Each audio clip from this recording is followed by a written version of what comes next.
Another year of Yugioh has passed us by, and we have a variety of decks, both new and old, that had made their mark on the metagame in 2024. A year Konami dubbed the Year of Fire. Today we'll be talking about the 10 best stacks of the year in the TCG, focusing primarily on the major tournaments like the World Championship and its qualifiers, known as WCQs, as well as the Yugioh Championship Series, also known as YCSes. Was it really the Year of Fire? Let's find out. Kicking off this list at number 10, we have Melodious. This is technically one of the oldest archetypes on this year's list, debuting all the way back in 2014 with Duelist Alliance as one of the decks of the Arc 5 anime protagonist, Zuzu Boyle. Thematically, this is an archetype about singers, referencing basic singing terms like soprano or aria. Despite being so old and never seen much competitive success during its original debut, Melodious still managed to capture over 30 major topping performances this year, with a couple of WCQ wins to its name. Melodious has some powerful cards, such as First Movement Solo being this archetype's equivalent to Branded Fusion, or Ostinato being just like Spright Starter or Emergency Teleport. It even has a solid boss monster that's only gotten better with age, in Schuberta the Melodious Mastra. But this wasn't quite enough prior to 2024. But after a decade since Duelist Alliance release, in 2024 Konami blessed the Lyrical Ladies with a new wave of support. Couplet the Melodious Songstress and Reframe the Melodious Songstress are the two modern power level starter cards and really got the deck into true combos, searching out your other Melodious spells and monsters respectively as a much needed consistency boost. And they also granted them two new fusion monsters. Baka, the Melodious Mastra, extends your combos and gives you recursion, while the star of the stage goes to Flower Nitoll, the Melodious Magnificat. This awesome boss monster comes with a mass, non-targeting bounce up to the number of Melodious monsters you temporarily banish from your field. This doubles as an unparalleled board wipe ability and even protection, and follows up for later, as it can save your own monsters from your opponent's cards with a temporary banishing effect in the same way as SP Little Knight, letting you use them for materials or even just attacks on the next turn. Even the deck's basic attribute and typing are an asset, as being entirely light fairies lets Melodious easily run some of the highest power hand traps in the game, with Herald of the Orange Light and Dominus Perch. Consistency, great extra deck monsters, and super powerful going second tools were all this deck needed to rise to prominence. It didn't quite have the star power to dominate the metagame, but it was solid enough to let it take the spot at the 10th best deck of 2024. And thanks to Boot.dev for sponsoring today's video. Boot.dev is a website which teaches you coding, but does it in a fun way which gives you experience points for finishing lessons and achievements for hitting milestones. The main coding language is Python, which is used in the backend for a ton of different websites, and makes it easier to learn other coding languages too, since a lot of the concepts are the same. Earlier this year, I tried to learn how to code video games and had zero practical coding experience. So I wish I knew about Boot.dev when I was looking online for coding tutorials and guides, because I found the best way to learn code was to just work on a small demo game following a guide, and Boot.dev has tons of small projects to work on to give you experience. And one of the amazing things about Boot.dev that I wish I had when I was learning it was its AI Bear Wizard, which is specifically trained in every lesson to help you complete the project. Because believe me, it's tough finding out how to debug your own projects. I even had to hire coding coaches online to come and call with me to go over my code, and you ain't got to worry about none of that with Boot.dev. Support the channel by clicking my link and using the code HEROEX to get 25% off your first payment. Every subscription helps me create more awesome content for you. Our first returning deck on this list at number 9 is Spright. This archetype that famously revolves around level, link, and rank 2 monsters, and while it only put together a little over 20 topping results this year, it did manage to win a major tournament with the South American Continental WCQ, letting it squeak past Melodious with that big result. Not much has changed about Spright since the last year, with the only major changes to the deck being getting Spright Starter back at 3 from its semi-limit on the January ban list. Spright still has all of its strengths, with cards like Spright Jet and Spright Blue letting you access basically any part of the rest of the engine through all their search effects, enabling both monster effect negation with Spright Red and spell and trap negation with Spright Carrot. And if you're fully up on those effects, Jet can even search you powerful back row options, like Spright Smashers for a non-targeting banish effect, or Spright Double Cross being able to attach or steal a monster depending on if you have an Xyz rank 2 or a link 2 monster hanging out in the field. Since every Spright can extend you by summoning itself from your hand if you control a level or rank 2, the entire archetype is really good at playing through hand traps and putting up solid boards. If they throw an effect veiler at your generic level 2 starter, you can just start summoning your sprites from your hand with its summoning effect that they all share. Though, without Spright Elf and its ability to summon back names on your opponent's turn, it has lost some of the long-term grind game that made it the second best deck of 2022. Sprite's strongest asset is how it incorporates other level 2 engines, and most of its tops this year come from the mashup variants like Runic, the Nibble monsters, Melfi, and even the new Ice Bear support, thanks to Mirror Mage of the Ice Bear being a level 2 monster. The monster that combines all of these different archetypes is Gigantic Spright, who can be made with any 2 level 2s and can summon any level 2 from the deck. So the deck can go from a Spright heavy opening into their other engines, or can go from their other engines into Spright. Spright Sprint does a similar job, but with sending them to the graveyard for any monster that works better there than on the field.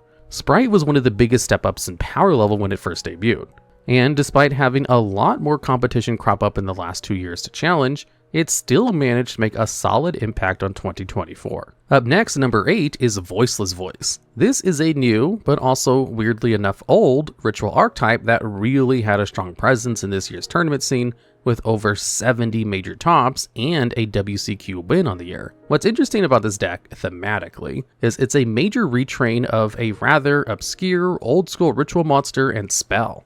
The original Skull Guardian was an unimpressive ritual monster, but gets an absurd glow-up with the new Skull Guardian, Protector of the Voiceless Voice. While the original ritual spell, Novok's Prayer, was reimagined into the super powerful the Prayers of the Voiceless Voice. Skull Guardian is pretty straightforward, giving the deck a powerful Omni Negate, a free search on Ritual Summon, and a huge attack boost up to 4100 attack when Lo occupies the field with it. The real power and functionality of this deck is all about Lo, who really helps fix the inherent downsides of ritual summoning by fulfilling the entire ritual cost for the Archetypes monsters, summoning itself back from the graveyard when you do ritual summon, and getting a search on summon that puts the Archetypes' various continuous spells and traps straight to the back row, allowing it to dodge nefarious Ash Blossoms along the way. These continuous cards grant the deck all sorts of useful effects, like ritual summoning and recursion, protection for your boss monster, and further consistency with searches or even additional disruptions. This isn't even touching on how the archetype also wrapped in an entirely separate suit of ritual monsters, in Saphira and Savaris, giving them powerful retrains, while letting the archetype also access their older versions by stipulating Light Warrior and Dragon monsters on all of their effects, granting them a retroactive synergy to add the old cards into the archetype despite not having the Voiceless Voice archetype in their names. Voiceless Voice was a very powerful deck throughout the year and saw a good bit of success, but always seemed to come up just a little bit short of winning in most major tournaments, despite its great results otherwise. Still, an impressive deck that shows that, if you attach enough value onto a ritual archetype, it can really overcome the downsides and come together into a powerful and successful deck. And ranking into number 7 on this list, we have Ryzeal. This is the newest archetype on this list, only just coming out in the last month of the year. This rank 4 centric deck technically only has 14 major tops to its name, but that's only because they all came in the top 32 of the last YCS of the year due to its late release. And not only did it account for almost half of the field, it won the entire thing. Ryzeal is notable for just how absurdly efficient the engine is. The main deck monsters like X Ryzeal and Ice Ryzeal have super easy ways to summon themselves, such as X binning an Xyz monster from your extra deck to the graveyard, or Ice summon itself by sending anything from your hand or field to the grave. They also both have awesome effects that set up one-card combos, like X searching out Ryzeals like Sword Ryzeal, who can then summon themselves, or Ice just plain special summoning a Ryzeal from deck whenever you normal summon it. An effect usually seen on extra deck monsters, but here it's power crept onto a combination starter and extender. This compact and efficient way to get into a rank 4 allows the deck to push through disruption to get the Ryzeal dual drive, maybe the best card in the deck, who can set up plays with Mirror Logic Aggregator and searches you 2 Ryzeal cards on summon.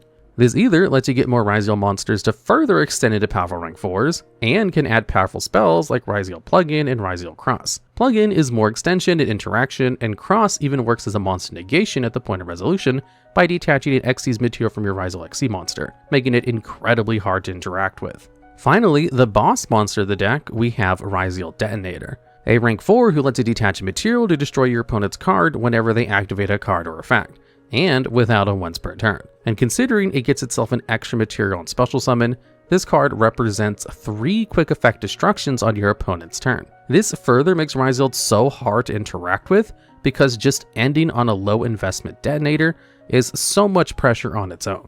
And the biggest puzzle this deck presents an opponent is all this super efficient power that's hard to interact with on its own also lets Ryzeal pack tons of non-Ryzeal cards into the main deck. So you can bet that Detonator is also being backed up by an armada of hand traps. In a world where cards like Fubulos and Perulia are forcing players to end on low investment board states and are also rewarding players for higher hand trap counts, it's not a huge shock that Ryzeal made an enormous meta-dominating splash in its brief time here at the end of the year, and is one of the few YCS winning decks. Even if it's only one, it certainly deserves a spot on this list.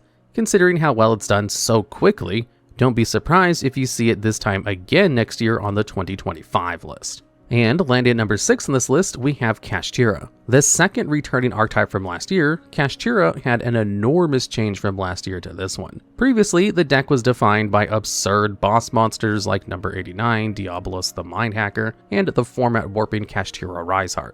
But with those two banned, Kashtira had to fall back on the other biggest strength of the deck: the absurd power of their main deck monsters. Kashtira Fenrir needs little introduction. A super powerful going first and going second tool thanks to the ability to summon itself to your empty board, instantly plus you with a second search for another Kashtira monster, and be a threat to banish your opponent's cards face down when they activate a monster effect. But the real star of the show this year was Kashtira Unicorn. Last year, this card represented the basic one-card Kashtira combo with its ability to search Kashtira Theosis. And with the Ryzeal gone, this card transitioned into a great generic summon that punished hand traps with its extra deck banish effect and searched Kashtira Birth.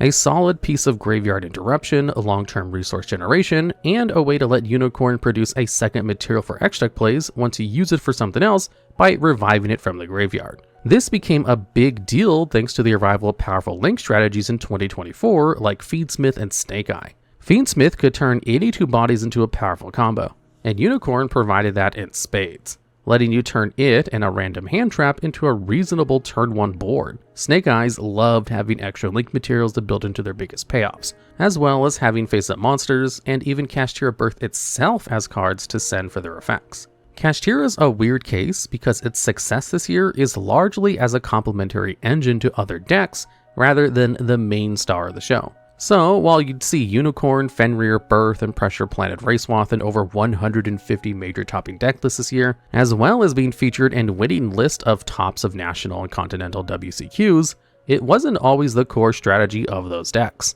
Though there were over 20 decks you could reasonably describe as just Kashtira control mixed in with those showings. So while it lands further down than the huge number of successful appearances it would suggest, it still was an undeniably massive part of the 2024 tournament scene, and rightfully earns this repeat performance on this list. And at number 5 on this list, we have Fire King. Another older archetype that got a resurgent batch of legacy support and was incredibly powerful on the year, tallying up 130 topping appearances on top of being the last deck standing for 2 YCSes and 2 WCQs. Fire King is a deck that revolves around destroying its own cards to trigger advantageous effects. The new support doubles down on this, such as how Fire King High Avatar Kirin can destroy fire monsters in your hand or field as a quick effect to summon itself, and special summons any other Fire King monster when it gets destroyed itself, and then it destroys any card in the field, including your opponent's. Or how the new Gyranex can special summon itself from hand or graveyard when your fire monsters are destroyed, and then can boost itself by destroying another fire monster in your hand field, and most importantly, in the deck too to trigger more effects. The deck was also gifted an incredible new play starter in a legendary Fire King Ponix, who can search extend into your Fire King search spells like Fire King Island and Fire King Sanctuary, or interaction like Fire King Skyburn, making it as a useful tool going second as well. Fire King Sanctuary also gives the deck protection from the downsides of Fire King Island blowing up your own field by protecting it, and can even enable a field wipe on your opponent's turn by allowing you to Xyz summon the new extra deck monster Gyranex Eternity, high end of the Fire Kings. Ponix enabling that is great, but its most important quality is it being a level 1 fire monster. This was clearly designed with incorporating a full Snake Eye and Sinful Spoil shell for the deck thanks to those cards easily getting to original Sinful Spoil's Snake Eye. Putting together Sinful Spoil Snake Eye and Fire King let the deck access nearly as many copies of this powerful starter as it wanted, often without even using a normal summon. The generic fire support hits just keep coming, as maybe the most important non-Fire King addition to the deck was Promethean Princess Bestower of Flames, an absolutely absurd Link 3 monster that extends fire decks with a graveyard special summon, and then can later special summon itself from the graveyard by popping a monster on both sides of the field when your opponent summons anything. A powerful, layered point of disruption for your opponent, and the ability to set off chain reactions of Fire King destruction effects, which could lead to more advantage and more disruption. There's more to the deck than just this, but suffice to say, Fire King's results were incredible, and the deck was a force to be reckoned with for most of the year. The only reason it's only at number 5 on this list, kinda like with Kashtira, it's hard to tell exactly what Fire King's success is on its own merits, as it was so heavily reliant on the Snake Eye variants for most of its success. But unlike Kashtira, there's no doubting that Fire King was the core strategy of any deck where its cards appeared, giving it a nod for the 5th best of 2024. And at number 4, we have Tenpai. A rather unusual deck, Tenpai is a going second, synchro-based OTK deck. And while the history of going second decks in modern Yu-Gi-Oh! Is pretty poor, Tenpai had an outstanding showing in 2024, with over 230 major topping performances, including a YCS win and 6 WCQ wins, with one of those being the extremely prestigious Continental Europe WCQ. Tenpai managed to make going second in 2024 a viable strategy, though the way it got there was fairly controversial. Let's start with its scariest card, Sangan Summoning. A field spell that can search any of your Tenpai monsters is already solid, but the real kicker is it made all of your Fire Dragon monsters unaffected during your main phase 1, meaning it wasn't just a starter, but one of the most powerful insurance pieces against interaction ever printed. It even has a third effect to give a huge boost in damage when destroyed, which is relevant with powerful OTK monsters Tenpai plays like Trident Dragon. The main idea with Tenpai is each monster just represents so much advantage and OTK potential that you just need to stick them and get to the battle phase, where the Tenpais swarm the field together. Whether it's Pydra searching for the deck's emergency teleport imitator in Sangan Kaiman, Chandra summoning from the deck after a successful attack, or Fadra doing the same from graveyard. This sequence of mass summoning on attack also lets the monsters attack, use their quick synchro effects during the battle phase to synchro into their powerful boss monster, Senpai Bident Dragon, and a Sangenpai Transcendent Dragon to push further through your opponent's board, summoning back more bodies and putting out an obscene amount of damage. Tenpai is infamous for its ability to deal well over 16,000 damage when it gets its OTK combo going, letting it run even Pot of Prosperity.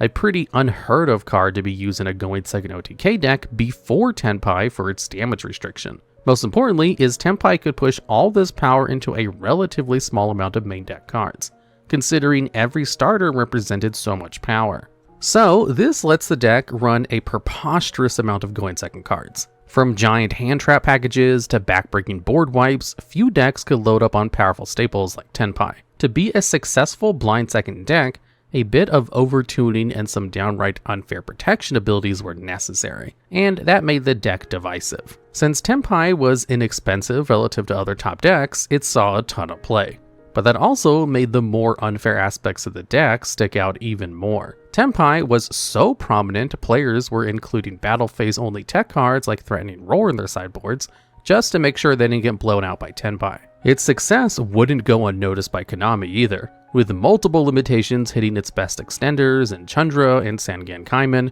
as well as limitations to the deck's most frustrating card, Sangan Summoning. Even Lightning Storm got put back onto the semi-limited list largely thanks to Tenpai. These hits weren't the complete death of the deck, but it did see a drastic drop in success afterwards.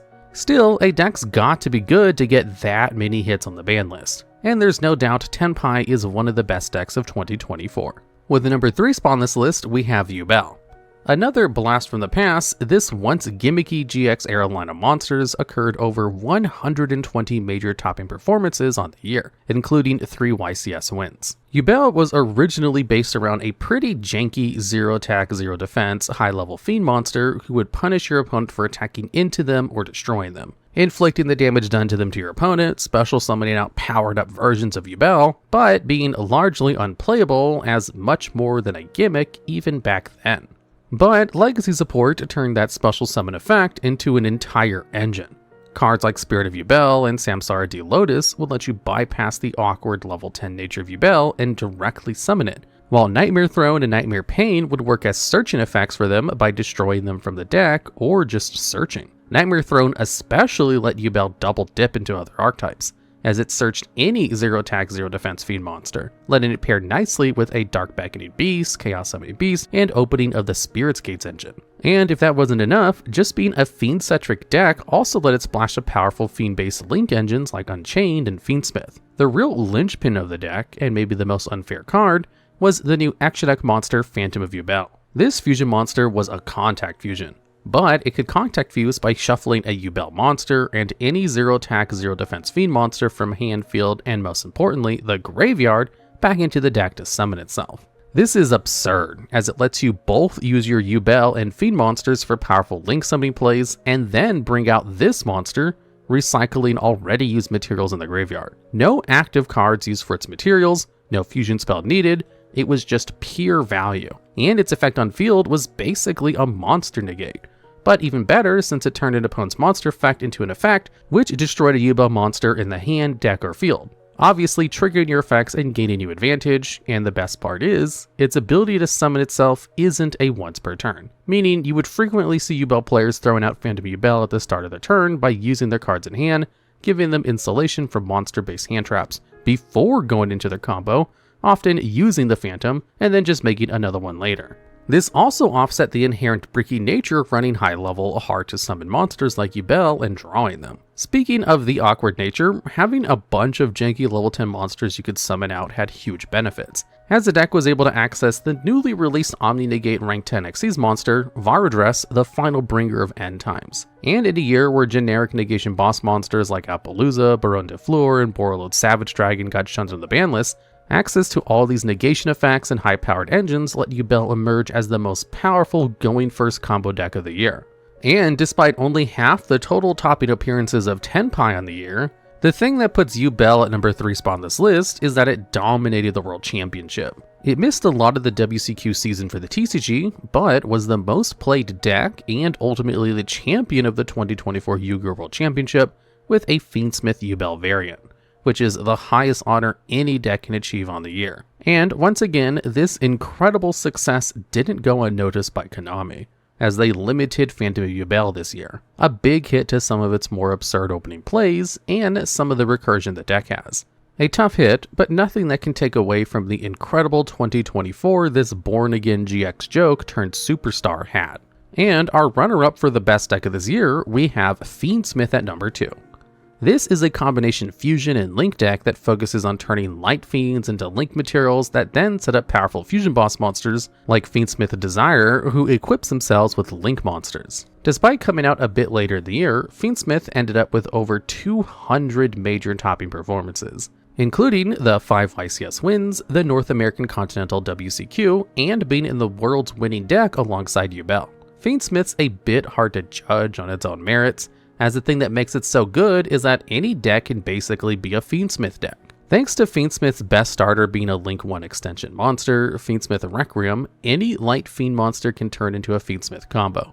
And since Fiendsmith released right around the time as a generic Link 2 fiend monster Moon of the Closed Heaven, any deck that could put 2 monsters on board could suddenly become a Fiendsmith deck. And it wasn't just accessing a powerful negation boss monster like Desire, as thanks to cards like Fiendsmith Lacrium, Fiendsmith Engraver, and a Necroquip Princess, the engine also had full access to the rank 6 Xyz pool, letting Fiendsmith basically become a modern-day Lovable chain, as it could access the previously hard-to-make Beatrice Lady the Eternal. Or, if you just wanted some Nibiru insurance, you could easily set up a DDD High Wave King Caesar. It was incredibly common to see decks use Beatrice lines to set up combos out of the graveyard, like Snake Eyes sending a Snake Eyes Ash to revive the Promethean Princess to get a full combo going, or even some decks pairing Beatrice with Transaction Rollback and Ghost Meets Girl, a masterful Mayakashi saga, to basically skip an opponent's turn by locking them out of special summoning. This would get Beatrice banned pretty quickly, much to the dismay of poor Burning Abyss players. But that wasn't the only card Fiendsmith got banned. It turns out, being able to just make powerful boss monsters on the cheap in any deck for 2 materials was too good. So Konami also banned Fiendsmith Lacrima to tone down the power of the deck. Maybe the funniest thing about this is it still remained the best engine in the room, as the further release of a better main deck starter and extender and Lacrima the Crimson Tears gave Fiendsmith the ability to stand alone and be the star engine of the deck instead of the supporting one, out with 1 Lacrima and in with the new. The newer Lacrima could set up the Archetypes trap Fiendsmith in Paradise, which could work out of the graveyard to send a Fiendsmith Desira from the extra deck to the grave for its graveyard effect to send a card on field to the grave, which gave the deck its own form of layered interaction on top of powerful field boss monsters like Desira. One of the reasons Fiendsmith is over Yubel is Yubel didn't see nearly as much success until Fiendsmith arrived on the scene and synergized so well with it. Also, basically every deck but Tenpai could synergize with Fiendsmith due to how easy it was to access. Even Ryzeal, a purely rank 4 focused Xyz deck, won the last YCS of the year with a supplementary Fiendsmith engine because 2 level 4s can also just make a Link 2, and that's full Fiendsmith combo. There's an argument that Fiendsmith was functionally tier 0 in representation at many points of the year just because of how many decks splashed it in, and it might have been the best archetype of 2024 if it had come out earlier. But that honor clearly goes to one other deck. And to no one's surprise, dominating the number 1 spot on this list, we have Sinful Spoil's Snake Eyes. There's no question on this one, as Snake Eye had an unprecedented reign as a tier 0 deck for months, amassing well over 600 major topping appearances here, a completely unheard of level of dominance in one calendar year. And those tops are obviously bolstered by a truly ridiculous number of tournament wins, with 20 WCQ wins, including 3 major continental WCQs, and an unheard of 13 YCS wins in 1 year. Accounting for the 2 team YCSes where all 3 winners in both tournaments each used Snake Eyes as only 2 wins. It also shattered Tier Limit's record of 7 consecutive YCS wins in a row by winning 9 straight. Enough gushing about its results though. What does Snake Eyes actually do? Basically, it's just a really good deck at putting out a bunch of monsters for extra deck materials and pushing through hand traps. It gets the job done by cramming multiple powerful effects into each card, like how Snake Eyes Ash is both the deck searcher, usually for Snake Eyes Poplar, as well as a card that can send itself another card to the graveyard to special summon a Snake Eyes monster from deck. Like with Ryzeal, a powerful effect you usually only see in the extra deck. This dual purpose is also true for Snake Eye Oak, who can summon from graveyard instead of search, but still summons from deck the same way. Poplar is the glue of the deck, as it can summon itself and search from deck, either off of Snake Eyes Ash or Bonfire. Poplar searches the deck spells, like the previously mentioned original Sinful Spoil's Snake Eyes, as even more direct summoning from the deck. But more importantly, Poplar gets the field spell Divine Temple of the Snake Eye, which can put another Snake Eye monster from deck into the spell and trap card zone and summon monsters placed in either spell and trap card zone to the field when an opponent summons anything. This both helps fulfill the send-in cost of the effects of Oak and Ash, work as extension with a card like Snake Eyes Diabellstar, give you some Nibiru insulation, or often set up your most powerful monster in Snake Eyes Flameberg. Speaking of Flameberg, this 3k beater can put monsters from field or graveyard into the spell and trap card zone. This lets it do a number of things, like remove an opponent's monster, put your own monsters there later to summon with a field spell, or Flameberg's other effect on your opponent's turn. And last but not least, when your Flameberg gets chucked into the graveyard, you get to revive 2 level 1 fire monsters for your trouble, which just so happens to be Ash, Oak, and Poplar. Flameberg is a preposterous card, working as an extender, end board piece, board breaker, and all sorts of things. This cascade of powerful effects isn't even everything the deck does.